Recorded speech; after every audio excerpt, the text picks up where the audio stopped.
Hello and welcome once again to the Raging Introvert. It's been a few days, I know. I've been busy. I'm actually in Kosovo right now, so it's kind of thrown my schedule off a little bit. But I had some time, wanted to talk about this article. It's a few days old. As you can see, it's called Fact Check. Team Trump uses misinformation, inaccuracies responding to Mueller probe. So it's a few days old. It kind of came out shortly after the indictments from the Mueller team came out. But anytime you see someone claiming that they're going to be fact-checking, and especially if it's someone like CNN, your spidey senses should be tingling that there could be some misinformation in this article as well. Because anytime someone's saying they're the arbiter of what's true and not, that's a power play ultimately, and that's claiming the high ground. And CNN does not have a sterling reputation for giving a complete, full, unbiased account of information. And we're going to see what they choose to report, what they choose to leave out, and the circumstances, maybe the background information on how they report things would lead a reader who is not knowledgeable on this subject to draw certain conclusions that may not be drawn if they had a full, unbiased account. So let's go down and take a look. There's a few intro paragraphs. We won't get too much into that, but we'll talk about the facts and the claims here and the reality as they have it. So the first claim, it says former Trump campaign advisor Michael Caputo told CNN on Tuesday that Papadopoulos was nothing more than a coffee boy on the 2016 campaign who, quote, never showed up at Trump Tower, end quote. Another quote, he never had any interaction with any of the campaign leaders around me, and the leaders of the Washington office of the campaign didn't even know who he was until his name appeared in the press, end quote. Caputo told CNN's New Day. We got the reality check. Sounds weird saying that, but the reality check by CNN here doesn't really address most of these points. So, first of all, this guy, Michael Caputo, said that Papadopoulos never showed up at Trump Tower. The reality does not talk about Trump Tower at all. Now, it seems kind of petty and minor in a way, but that's the claim. I would like CNN to verify if that is true or not. Now, maybe Caputo is saying this, trying to say whether or not, he didn't show up at Trump Tower, insinuating that only important people show up at Trump Tower. And that may or may not be the case. If in the reality they said Papadopoulos never showed up at Trump Tower, but other senior level officials in the campaign did not work at Trump Tower either, or something like that, it gives a little context, but it also addresses the quote as it is. They don't do that. He never had any interaction with any of the campaign leaders around me. That statement, that assertion is not referenced at all down here in the reality. The leaders of the Washington office of the campaign didn't even know who he was until his name appeared in the press. I don't know who those leaders are, and it doesn't specify anything about that down here as well. So all the specific, again, assertions made by the campaign person are not addressed down here in the reality check of the statement, which is kind of weird. But let's take a look and see how they address it. The reality check starts with, though Papadopoulos may not have been omnipresent at Trump's campaign headquarters. No, that was not the claim, or that shouldn't be the claim. The claim is not that he was always there. He was not a constant presence like the actual campaign director or campaign manager. The claim is that he was, I don't know what the claim is. The claim by the prosecutor and some of the Democrats is that he was a major player. The campaign is saying he was a coffee guy. And the reality check is starting off by saying, well, he may not have been always at the campaign headquarters. It's moving the goalposts. That's not the thought or intent. Describing him as a coffee boy ignores the fact that he attended a roundtable meeting with Trump in March 2016, and then candidate Trump described him as a, quote, excellent guy in an interview with the Washington Post.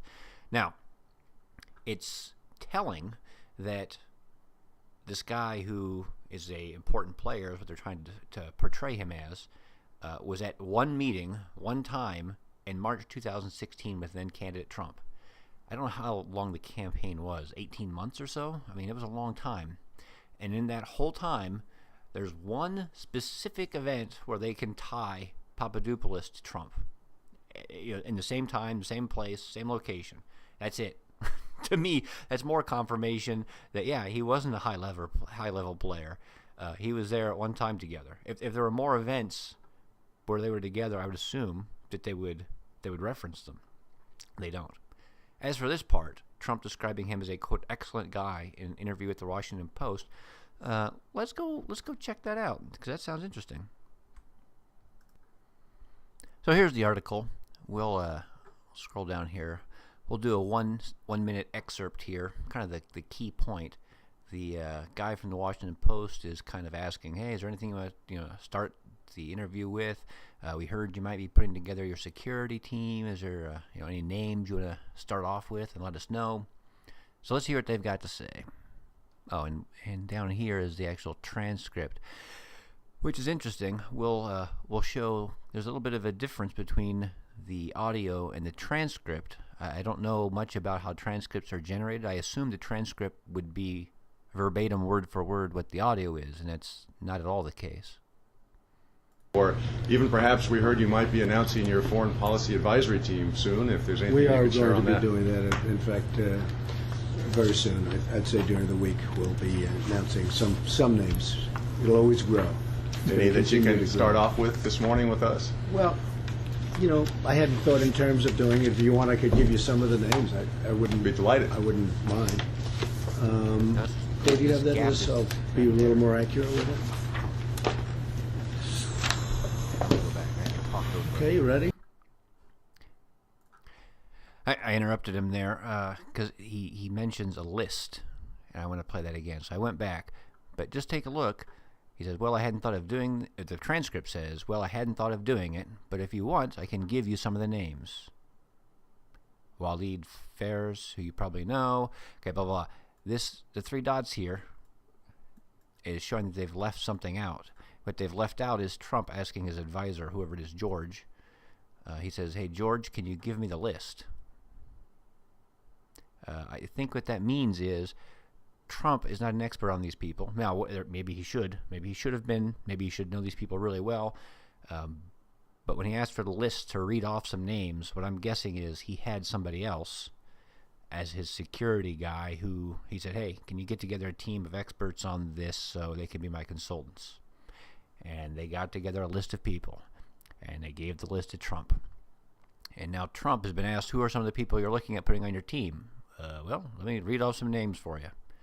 But let's listen to it. And notice again how it's not on the transcript here, which is kind of interesting. I wouldn't be delighted. I wouldn't mind. Do you have that list? I'll be a little more accurate with it. Okay, you ready? Taking notes. Waleed Fares, who you probably know, PhD, advisor to the House of Representatives caucus, and he's a counterterrorism expert. Carter Page, PhD. George Papadopoulos, he's an oil and energy consultant, excellent guy. The Honorable Joe Schmitz, Inspector General, Department of Defense. I'd encourage you to listen to just the first few minutes of this interview, and then again kind of double check and look at the transcript. And again, maybe the overall gist, the overall words aren't changed that much, but it isn't exactly the same. And I found that kind of shocking.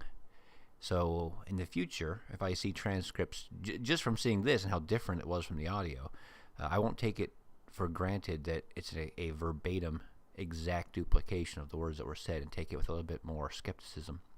But as Trump also often does, he's George Papadopoulos. He's an energy and oil consultant. Excellent guy, terrific guy. He just says that about people all the time. Again, maybe that's to his detriment. Maybe he shouldn't do that. But I don't. If I heard that quote, I heard it in the audio just now, my thought would not be, oh, Trump knows this guy like his brother. He thinks he's an excellent guy. That's just a mannerism of Donald Trump. So when you come back to this article, there's two main points that they bring up to show that he's close with Papadopoulos. One, he attended a meeting with him in March 2016, and as a long-serving mid-level staffer, I can tell you I've sat in on many a roundtable discussion with senior leaders who didn't know who I was, and when they walked away, still didn't know who I was. And the fact that Trump called him a, quote, excellent guy in that interview, and that's it. That's the main gist of it. I assume. I would start off a fact-check reality with my strongest evidence, and that's what they start off with. The second paragraph here says he emailed high-level staffers such as Manafort, who I thought was a campaign manager, so that's a pretty high-level position, and received encouragement for his efforts. Unlike up here, where they have a link to the interview, there's no link to any articles or reporting specifying the information about that, which is telling. And then, because their reality check is so scant and they've got nothing really to talk about, they then throw in this third meaningless paragraph. Papadopoulos was also not an advisor with no campaign experience either. Before he worked with Trump, he was an advisor on Ben Carson's 2016 campaign. What does that have to do with whether or not he was a coffee boy or a major player in the Trump campaign? Okay. Even then, they try to play it up like he's really important. He's got all this campaign. He was a campaign advisor on Ben Carson's 2016 campaign. That's it. A primary only campaign that failed, and that's it. That's the only campaign experience that he has. At least it's referenced here, which has nothing to do with anything. But they throw it in here so they can put in some extra padding in this paragraph to make it look like there's more. And then the final paragraph, when asked why he joined the team, a source familiar with the White House's thinking said, quote, "He came from someone else's campaign. His expertise was energy. He had published papers. He looked good on paper." Now, I don't want to be too negative towards this report. This is actually, while it doesn't specifically address the question above whether he's a coffee boy or a major player, this is actually meaningful, useful information. Why was he on the campaign? Well, he was known, he had some expertise, and we thought he'd be good at least looked good on paper. This information may have been better in a different paragraph or a different area of this report, but at least in general, it's showing why he was picked and how he got on the team. So, good information, poor placement, doesn't support the reality check of the above claim. Second point, claim. Trump, after hours of silence about Papadopoulos, slammed his former foreign policy advisor as, quote, young, low-level volunteer named George, end quote, who, quote, few people knew, end quote. Here's his tweet. I assume it must be a continuation of a previous tweet that they don't show. Came to the campaign. Few people knew the young, low-level volunteer named George, who had already proven to be a liar. Check the Dems. And the reality check. As the article says, even if few people knew Papadopoulos, Trump was one of them. And then they reference the two things from above. He read his name off a list, and he was at a roundtable meeting with Trump in here it specifies March 31st, 2016. That's it. To me, that does not, again, verify or validate or prove that Trump knew who this guy was. It's insufficient evidence. And then, as with the first point above, they pad it to make it look like there's more. They have this next line. Trump himself praised Papadopoulos to the Washington Post. When you click that, it just brings you back to the transcript that has his name coming up in the March interview. But they put it in down here to make it look like there's an additional point. That's how desperate they are to try to fluff this up to make it look like there's evidence. Additionally, Papadopoulos was known within the campaign because, as the court document states, he regularly emailed a campaign supervisor. Now, it's interesting because above it said he emailed Manafort. Now it's saying he emailed a campaign supervisor. And his messages were discussed between other campaign officials, which CNN has now identified, according to a congressional source, as Manafort and Gates. So, was he emailing Manafort, as it said above in the previous fact check, or is he emailing a campaign supervisor who could be much lower than Manafort? Well, would have to be much lower than Manafort because Manafort was the campaign manager. And then those emails, or whether his emails or the message in the emails was then discussed by Manafort and Gates separately. That's different than above, and it will change again as we go further in this article, which again shows how this is more propaganda and not fact-checking. The next section is never interacting with senior management on a regular basis. One of the key statement of charges against Papadopoulos was that the former foreign policy advisor regularly emailed campaign officials. Above, it said he emailed a campaign official, and above that, it said he emailed Manafort. Actually, it said he emailed Manafort. The one above said a campaign supervisor.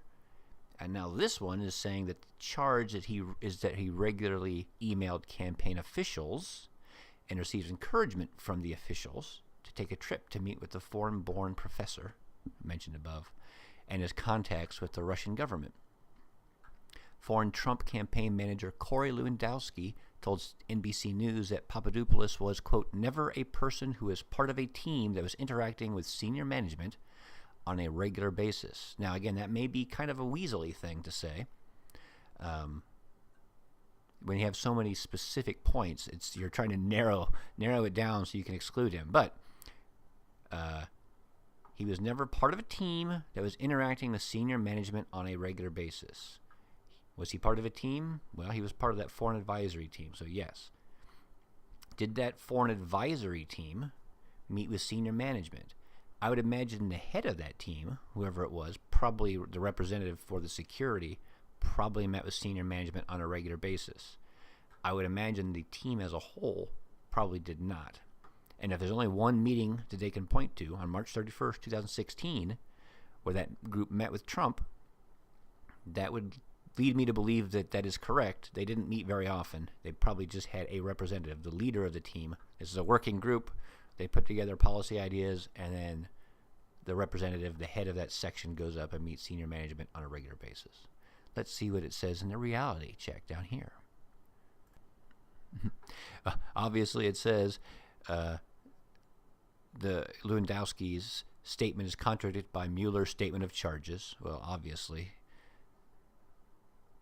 And then it says, after a meeting, Papadopoulos had a meeting.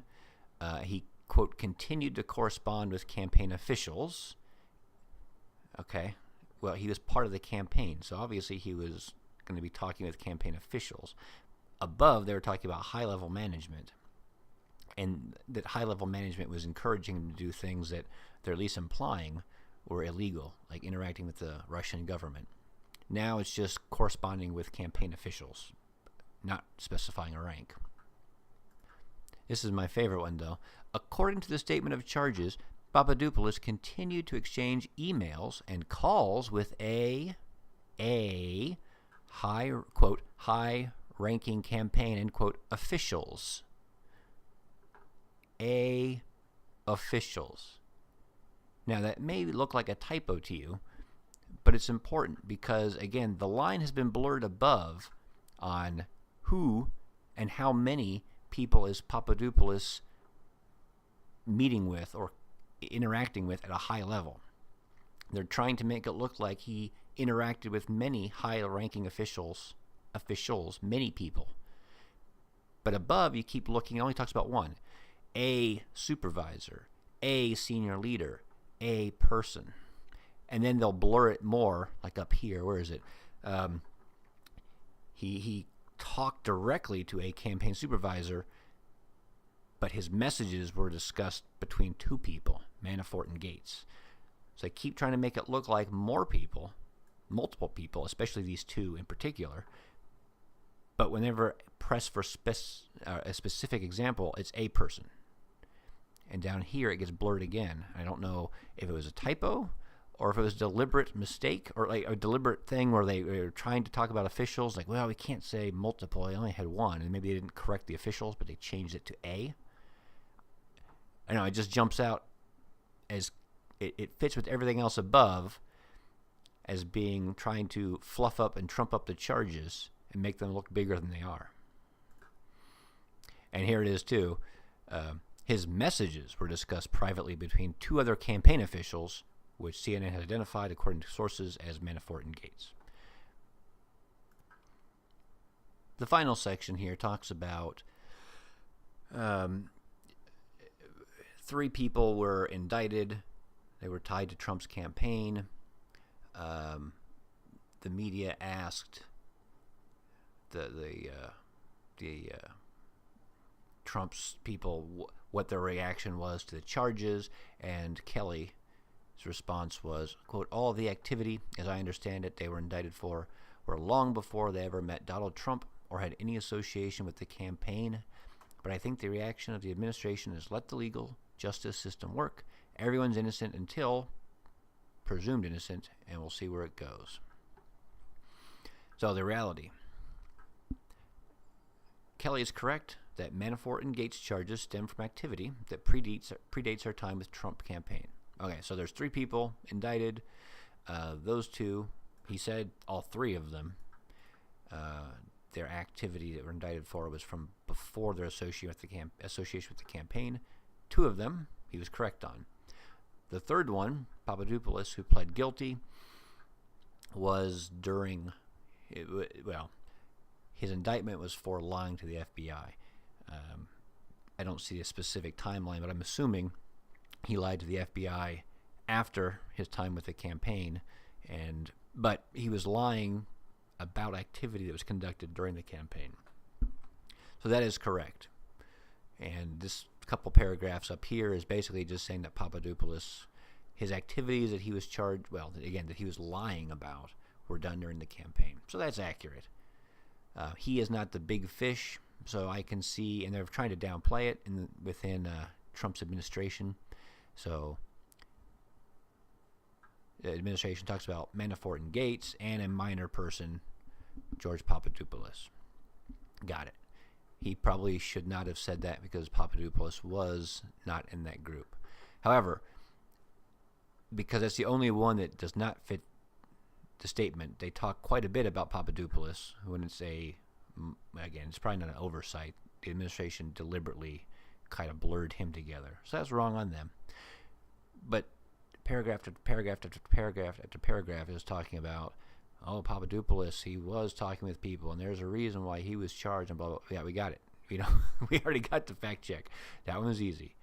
But how it ends here, additionally, while the current charges against Manafort and Gates date back years, there is nothing stopping Mueller from charging the 2 top aides with more charges in the future. Now, why do you have to put that in? I mean, ultimately, isn't that true? Couldn't charges be brought to anybody on the planet, regardless of when it happened? I mean, it's just strange that, just because he hasn't charged them with anything doesn't mean that they can't be charged in the future. It's just, that's so blatantly obvious. The only reason that's thrown in there is to make people think that there may be more coming, that there is more coming, to make Manafort and Gates look guiltier, to make them look more guilty of something, and it's just they haven't been charged yet. We know they're bad, we know they're evil, and it's still coming. Because again, otherwise you wouldn't have to put this in because it's assumed. You can always have charges brought against you. It's not like they've been tried and found not guilty or something. So just kind of a weak way to end. That's the end of the article. I wouldn't say it's a weak way to end off the article. It's misleading and inappropriate, and this is not the last thing that should be in the article because it leads readers to believe that something is coming or something should be coming when hinting at it almost, when it shouldn't be in there at all. And it's just a bad way to mislead readers. That's it. Short little article. And again, for a fact-checking thing, a lot of misinformation has been included to mislead readers into thinking that, thinking there's more evidence of misconduct than there really is. Fluffing up this reality. Every one of these reality paragraphs or sections has at least one and probably multiple paragraphs of either irrelevant information or repeating the same information just to fluff it up and make it look like there's something there when there's very little. Anyway, thanks for tuning in, and we'll be chucking more product out in the future.